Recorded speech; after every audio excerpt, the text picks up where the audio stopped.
Hello viewers, welcome back to our channel. আজকে আমরা একটু ঘুরতে বেরোচ্ছি, কারণ লাল মামা অসুস্থ হওয়ার পর থেকে আমরা কোথাও যেতে পারিনি, শুধু হসপিটাল আর ফ্ল্যাট। তো এবার যেহেতু লাল মামাকে নিয়ে আসার পর লাল মামা অনেকটাই সুস্থ, সেই জন্য আমরা আর বসে থাকতে পারলাম না। ব্যাঙ্গালোরের কিছুটা জায়গা যেগুলো বিখ্যাত সেগুলো আমরা একটু ঘুরে দেখতে চাচ্ছি, কারণ মেঘা একদম ঘরে থাকতে চাচ্ছে না। ও যেহেতু ছোটো, ও চাচ্ছে একটু ঘুরে বেড়ানোর জন্য। আর মাসি তোর জন্য মন খারাপ হয়ে গেছে, কোথাও নিয়ে যাওয়া হচ্ছে না। মাসি হুজুগ তুলে মাসি ঘুরতে নিয়ে গেল আমাদের সকলকে, আর আমাদের টিকিটটাও পাওয়া যাচ্ছে না। তো সেই জন্য আমাদের এক দুদিন থাকতেই হবে এখানে যেহেতু, তাই ঘরে না বসে থেকে সকালবেলা মাসি সবার জন্য রান্নাবান্না কমপ্লিট করে আমরা 1টা-1:30টার দিকে বেরিয়ে গেলাম ব্যাঙ্গালোর শহরটা ঘোরার জন্য। অটো 7টা জায়গা ঘোরানোর জন্য মাসির কাছে 1600 টাকা নিয়েছে। তো সেই কারণে আমাদের 7টা জায়গা ভালো মতো দেখিয়ে দিতে চাচ্ছে। তো ঠিক আছে, চলো বেরিয়ে যাই। রাস্তায় যেতে যেতে উনি বলছেন এখানে নাকি দীপিকা পাডুকারের বাড়ি, রকি ভাইয়ের বাড়ি, সেগুলো সব দেখাচ্ছে। তো আমাদের তো খুব ভালো লাগছে দেখে, এই আর কি। এরপরে আমরা যাব হলো বালাজি মন্দির।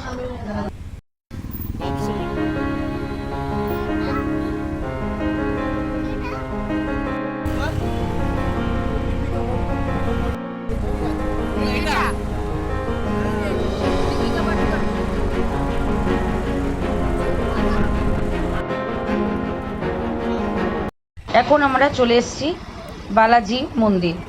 তো চলো ঘুরিয়ে দেখে দিচ্ছি। এই মন্দিরের ভিতরে ভিডিও করার অনুমতি নেই, তাই আমি যতটুকু বাইরের থেকে দেখাতে পারবো সেইটুকুই তোমাদের সাথে শেয়ার করছি। চলো তাহলে দেখে নেওয়া যাক।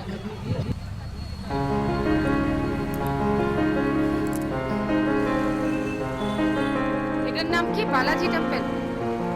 আমরা এখন এসেছি বালাজি টেম্পল।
এবার আমরা চলে এসেছি ব্যাঙ্গালোর প্যালেস।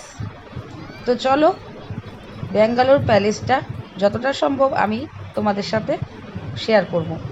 ব্যাঙ্গালোর প্যালেসের প্রথমে এসে টিকিট কাউন্টারে গিয়ে টিকিট কেটে নিয়েছি।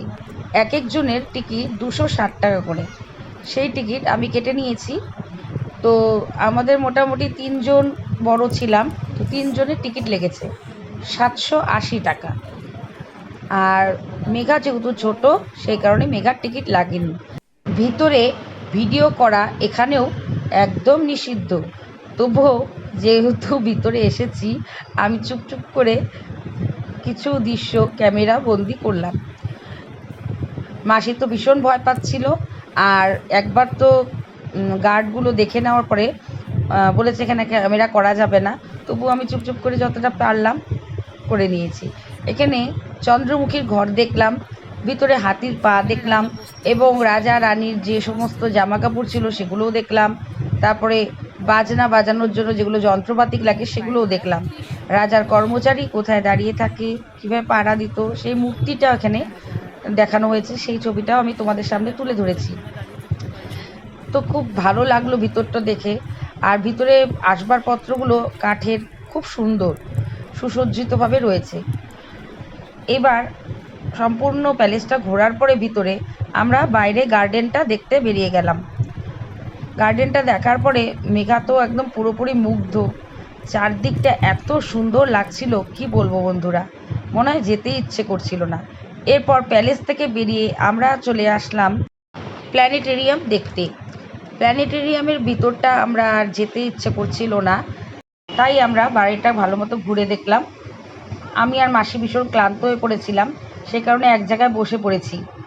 আর মেঘা আর পপু দুজনে মিলে আশেপাশটা ভালো মতো ঘুরে ঘুরে দেখলো। তো চলো দেখতে থাকো। দেখুন বন্ধুরা, এই ফুলটি আমি রাজবাড়ি থেকে নিয়েছি। কেউ কিচ্ছু বলেনি, আমি তো ভেবেছিলাম তাই না।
তারপরে দে, তারপরে দে।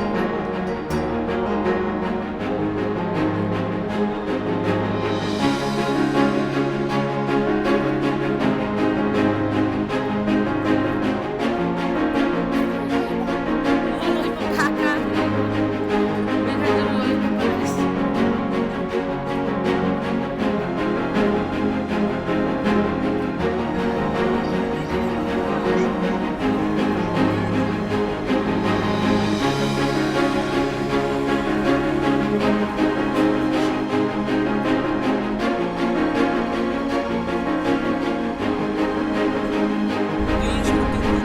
এবার গাড়ি চালানো অবস্থায় অটোওয়ালা আমাদের দেখালো বিধানসভা। এই বিধানসভার ভেতরে তো আমাদের প্রবেশ নিষিদ্ধ, সেই কারণে অটো ভাই আমাদের রাস্তার পাশ থেকে দাঁড়িয়ে থেকে ভালো মতো দেখতে বললো। তো আমরা অটোর থেকে কেউই নামিনি, পপু আর মেঘাই নেমেছিল, ওরা রাস্তার পাশ থেকে ভালো মতো দেখলো। আমরা অটোতে বসেই প্রাণ ভরে বিধানসভাটাকে দর্শন করলাম। সত্যি ভাবতেই পারছি না যে চোখের সামনে থেকে বিধানসভাটাকে আমরা ভালো মতো দেখতে পারবো।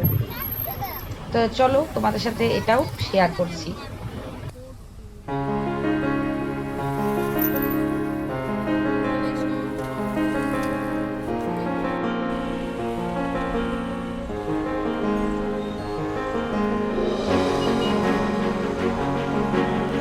এবার আমরা চলে আসলাম লালবাগ বোটানিক্যাল গার্ডেন।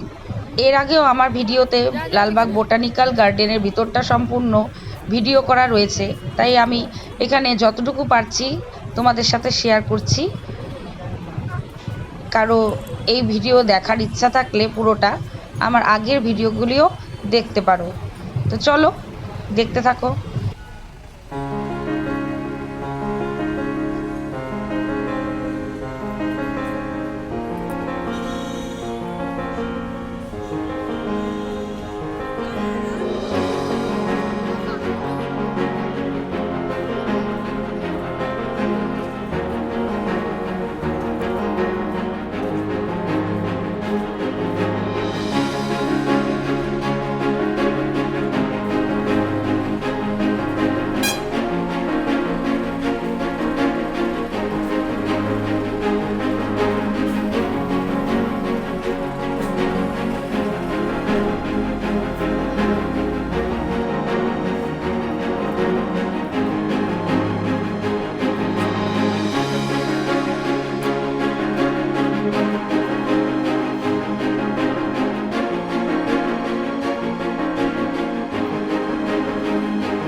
দাঁড়ানো যাবে না কোথাও, মেঘা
তাহলে বন্ধুরা, তোমাদের যদি এই ভিডিওটি ভালো লেগে থাকে তাহলে লাইক ও শেয়ার আর একটি সাবস্ক্রাইব আমাদের প্রাপ্য। আমরা যদি তোমাদের লাইক ও শেয়ার পাই তাহলে এরপর আরও ভিডিও বানাতে অনেকটাই উৎসাহিত হব। সবাই সারাদিন ঘোরার পরে ক্লান্ত, টুকটাক খেয়ে আর কতক্ষণ থাকা যায়, তাই আমরা এখানে অর্ডার করলাম ভেলপুরি। তো ভাই বুদ্ধি করে দুটো ভেলপুরি অর্ডার দিয়েছিল, না জানি বা কীরকম ভেলপুরি কীরকম হবে সেই ভেবে। সত্যি সত্যি ভেলপুরি অর্ডার দেওয়ার পরে যখন হাতে দিল তখন দুটো ঝালমুড়ির প্যাকেট হাতে দিয়েছে, বলছি এটা ভেলপুরি? হ্যাঁ ভগবান, ভাগ্য ভালো চারটা নিইনি, তাহলে তো মানে তাও আর মুড়িগুলো ভেজা ভেজা, মানে বেশ স্বাদ, সেগুলোই খেয়েছি। এরপর ওখান থেকে বেরিয়ে আমরা এলাম সাই বাবা মন্দির। তো সাই বাবা মন্দিরের ভিতরেও ক্যামেরা অ্যালাউ ছিল না, সেই কারণে ভিতরে আমরা কিছুই দেখাতে পারিনি। তো বাইরের থেকে যতটা পারলাম তোমাদের সাথে শেয়ার করলাম। তাহলে চলো বন্ধুরা দেখে নেওয়া যাক।